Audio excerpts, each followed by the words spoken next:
Bonjour à toutes et à tous et bienvenue sur Agile Toolkit. Aujourd'hui, une petite vidéo réflexion autour du fait que l'IA nous génère des résultats qui la plupart du temps nécessitent d'être retouchés, qu'on ne peut pas réutiliser directement.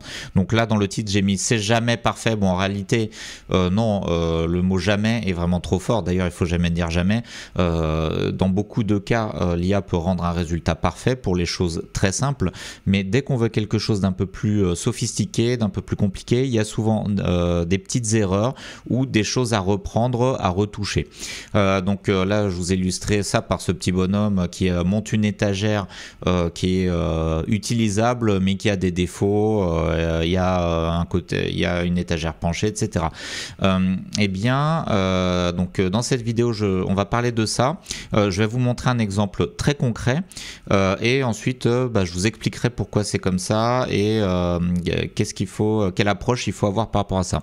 Alors pourquoi j'ai pensé à ça? Eh bien parce que en fait, donc ça c'est la slide, on la verra après, j'étais en train de faire des templates de rétrospective pour des futures vidéos où je voulais présenter des futurs rétros. Donc je vais vous les présenter. Alors je vais pas présenter les rétrospectives là, mais je vais vous montrer un peu ce que je faisais. Pour chacun des templates, pour chacun des projets, j'ai dû modifier pas mal les choses. Par exemple, ici je voulais faire une rétro sur le thème de la rentrée des classes. Donc j'ai demandé à l'IA de me dessiner un tableau. Il est vraiment super, mais je voulais un tableau plus large. Alors là, j'ai dit directement c'est très bien, je garde cette image. Mais je l'ai élargi à la main ici.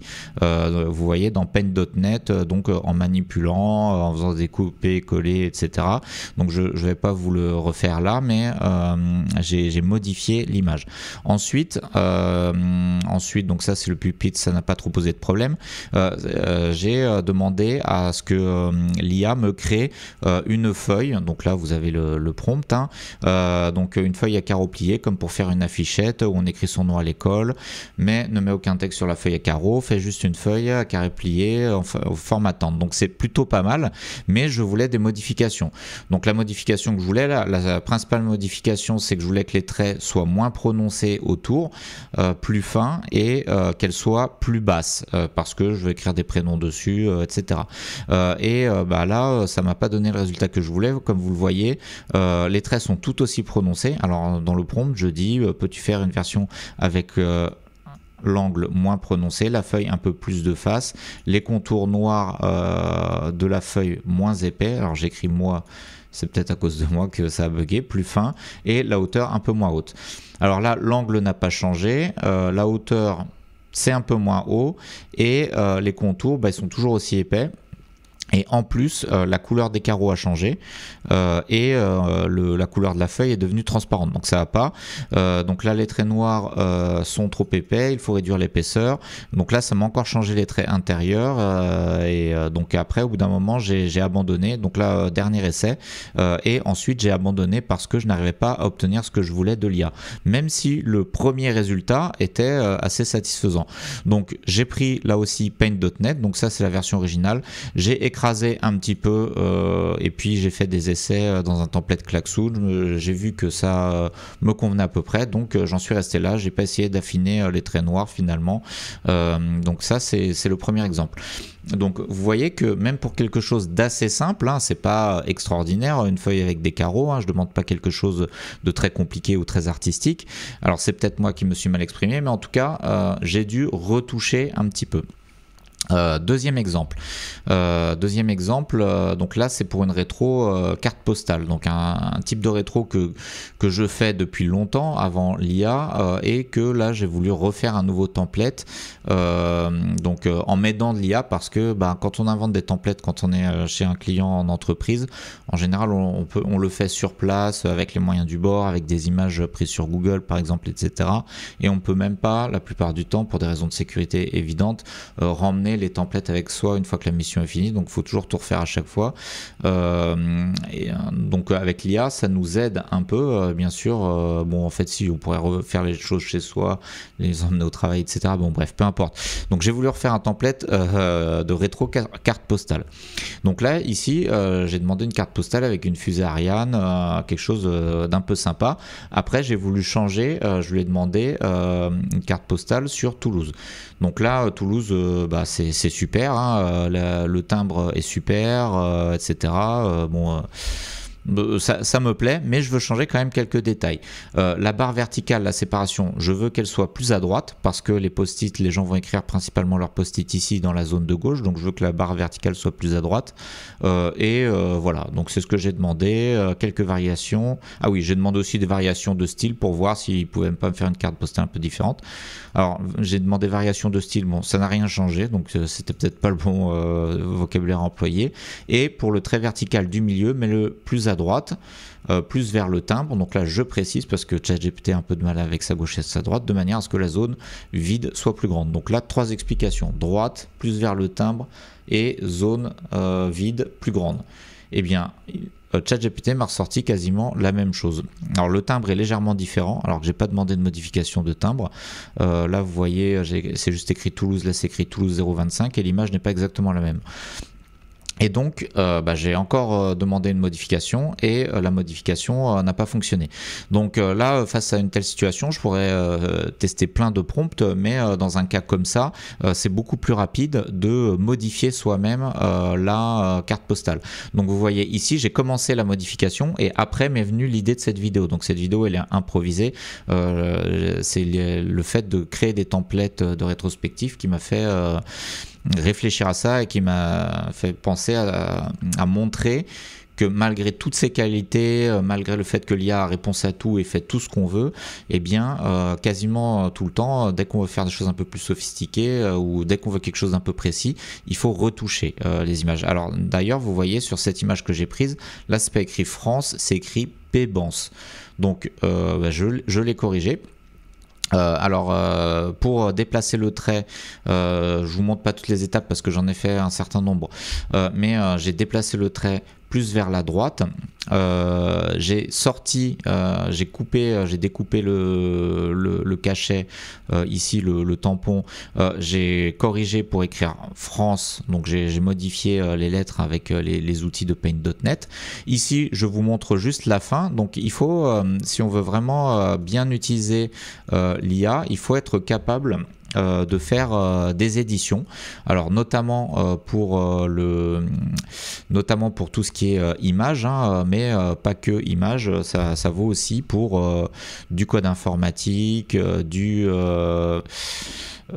des textes qu'on écrit, des rapports qu'on veut générer. Il faut toujours relire et être en mesure d'éditer ce que produit l'IA. Si on ne le fait pas, eh bien on n'aura jamais ce qu'on veut, on aura peut-être des erreurs. Donc là, je vous montre juste vraiment une petite édition. Ça va pas prendre trop de temps parce que le but, c'est pas de faire un truc sur Paint.net. On a déjà fait une vidéo sur Paint.net, peut-être que j'en referai une prochainement. Donc là, c'est juste pour vous montrer le résultat fini, pour terminer un peu et pour illustrer avec un exemple très concret. Donc là, dans le cas de la génération d'images, bon, je suis pas très fort en plus en Paint.net ou en dessin en général, donc j'essaie de faire de mon mieux. Alors c'est très difficile, j'ai beaucoup de mal à parler et à faire autre chose en même temps. Et donc pour le template carte postale et le template sur le thème de l'école, eh bien vous les verrez dans des prochaines vidéos. Donc si les rétrospectives vous intéressent, vous savez qu'il y a ces deux templates. Donc là, le petit cachet que j'ai extrait, je vais le coller, édition, coller dans un nouveau calque, voilà, comme ça, et là je peux le mettre où je veux. Alors je vais le faire déborder un petit peu, on va faire comme ça par exemple, voilà. Donc là, c'est fini. Donc ça m'a pris quand même, alors j'ai commencé avant la vidéo, puisque c'est le fait de faire ça qui m'a fait penser à cette idée de vidéo. Là, juste pour agrandir un petit peu la zone, pour déplacer le tampon, et voilà, ça m'a pris quand même 10-15 minutes. Donc même peut-être même plus. Donc voilà. Alors maintenant revenons sur la partie réflexion. IA, c'est jamais parfait. Alors pourquoi c'est jamais parfait ce qu'on demande à l'IA, alors que l'IA semble apparemment hyper intelligente et c'est à peu près tout faire? Eh bien en fait, donc c'est la même chose pour un LLM ou pour un diffusion model qui fait les images. Donc les LLM c'est pour le texte, les diffusion models c'est pour les images. Eh bien le principe général très basique est le même. On a un réseau de neurones, donc là j'ai fait un cerveau bleu avec des connexions de partout, donc ça c'est une image que j'ai modifiée afin de représenter le modèle, hein, ce qu'on appelle le modèle. En réalité c'est un fichier avec plein de textes dedans, donc c'est ce qu'on appelle techniquement les poids du réseau de neurones. Peut-être je ferai une vidéo où je vous montrerai à quoi ça ressemble et où je rentrerai un peu plus dans la technique, mais bon, c'est pas le but de trop plonger dans la technique de l'IA, parce que dans ces vidéos je cherche surtout à découvrir comment utiliser l'IA et comprendre comment ça va transformer les métiers de l'informatique et notamment la gestion de projets informatiques. Donc alors je m'égare un petit peu. Donc on a le modèle qui est tout un tas de chiffres, de nombres plutôt, qui correspondent au réseau de neurones. Et ensuite, chaque fois qu'on pose une question, ce qui va se réaliser, c'est une inférence. Ça s'appelle une inférence. Donc c'est des calculs qui vont partir de ce réseau de neurones et qui vont, à partir de ce réseau de neurones, va y avoir une introduction d'aléatoire de manière à produire le résultat. Donc il n'y a pas uniquement le réseau de neurones qui intervient, mais il y a aussi de l'aléatoire qui intervient. Ce qui nous donne à la fin une image. Donc ici j'ai dessiné une image d'art abstrait, une sorte de Picasso. Enfin j'ai pas dessiné, c'est Flaticone, hein, c'est une image que j'ai prise. J'ai choisi une image un peu abstraite. Donc pour qu'on ait des réponses qui soient un peu toujours différentes, où il y a un petit peu de créativité, on est obligé d'introduire de l'aléatoire. Alors on peut ne pas introduire d'aléatoire. Dans ce cas-là, on aura quelque chose, un résultat qui sera une moyenne de la synthèse de tout ce qu'a appris, une synthèse de tout ce qu'a appris notre modèle. Bon, alors pour les images, je ne sais pas exactement comment ça marche. Pour les... peut-être qu'on est obligé dans tous les cas d'introduire de l'aléatoire avec ce qu'on appelle une seed, une graine. Bon, en tout cas, peu importe. Donc, dites-le en commentaire si jamais vous avez des explications meilleures que les miennes. Mais en tout cas, voilà, on part d'un réseau de neurones, donc on part d'un modèle, on rajoute de l'aléatoire, on mouline, ça s'appelle une inférence et on obtient une image. Bien sûr, le côté aléatoire fait que c'est difficile de maîtriser. Alors, on obtient des résultats, on n'est jamais sûr exactement de ce qu'on obtient. Alors l'IA, ces outils d'IA générative vont bien marcher lorsqu'on demande quelque chose de très commun, de très classique. Une carte postale, là ce que j'ai demandé, par exemple une carte postale, c'est hyper classique, donc ça me sort des super trucs. Même un timbre, j'ai demandé un timbre de Toulouse, j'ai demandé un timbre de fusée, là ça sait le faire parce que ça prend des images, donc l'IA a appris dans son modèle ce que c'est une fusée, etc.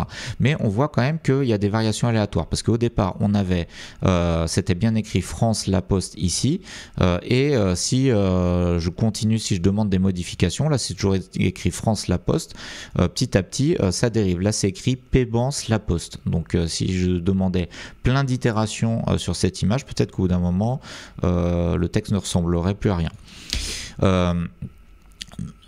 Et donc c'est pour ça que tout ce que nous produit l'IA, il faut être en mesure de le modifier. Alors pour le modifier, il faut avoir des compétences. Si on veut juste que l'IA nous fasse quelque chose et qu'on ne peut pas le modifier, qu'on ne sait pas le modifier tout simplement, si on n'a pas les compétences en Paint.NET, alors bon ça c'est pas des grandes compétences, hein, en réalité c'est des trucs hyper basiques, mais et encore il faut quand même l'apprendre. Mais par exemple pour le codage, l'IA va nous produire souvent des erreurs de codage. Donc si on n'a pas des bonnes connaissances en programmation, dans le langage de programmation qu'on utilise, eh bien, on ne sera pas en mesure de modifier ce que fait l'IA. Alors la première chose que je voulais vous dire par rapport à ça, c'est que souvent les détracteurs de l'IA, ils disent que l'IA fait des erreurs, et c'est vrai, hein, c'est exactement ce que je viens d'expliquer depuis 15 minutes, et ils se servent de ces erreurs entre guillemets faites par l'IA pour dire que l'IA c'est pas bien, l'IA c'est nul. Mais en réalité, cet argument n'est pas valide selon moi, parce que l'IA fonctionne différemment d'un programme informatique normal. Un programme informatique normal, il est très précis, très déterministe, il est conçu pour faire une tâche bien précise à la perfection. L'IA, elle est conçue pour faire toutes les tâches, mais pas à la perfection. C'est pas possible de l'avoir à la perfection, c'est pas possible d'être précis.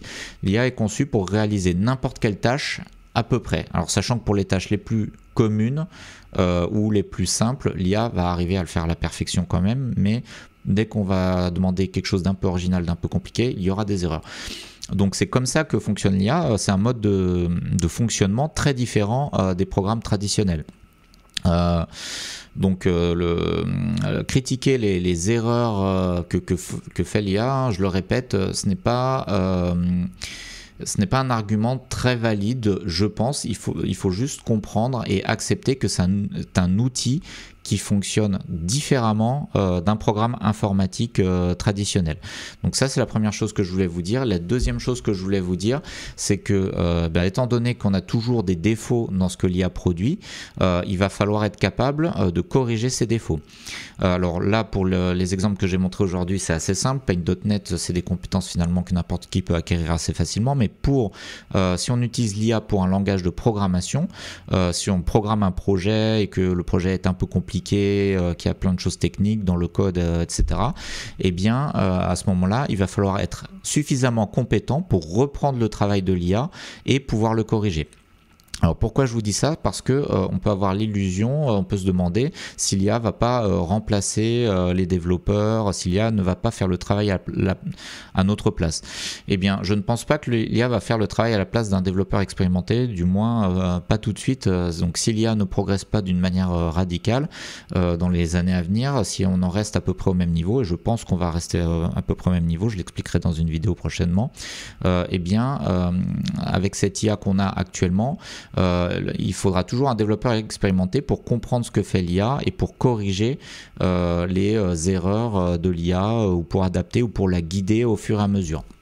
Donc l'IA ne va pas remplacer les développeurs expérimentés, elle va être utilisée par les développeurs expérimentés pour programmer. Alors l'IA va, du coup, elle se comporte comme un développeur débutant qui ne programme pas très bien ou qui programme mais en faisant des erreurs, et donc l'IA va peut-être remplacer les programmeurs débutants, mais il y aura toujours besoin de programmeurs expérimentés pour corriger ce que fait l'IA si elle reste à un niveau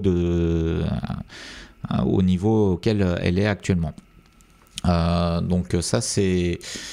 Donc il y aura toujours ce besoin, voilà, la conclusion c'est qu'il y aura toujours besoin de repasser par derrière l'IA, donc de surveiller ce qu'elle fait et de corriger ce qu'elle fait, donc il y aura toujours besoin d'un être humain, voilà, donc sauf si l'IA fait des progrès radicaux, des progrès extraordinaires, mais je n'y crois pas, et ça on en parlera dans une prochaine vidéo où je vous expliquerai un peu tout ce que je pense à propos de ça.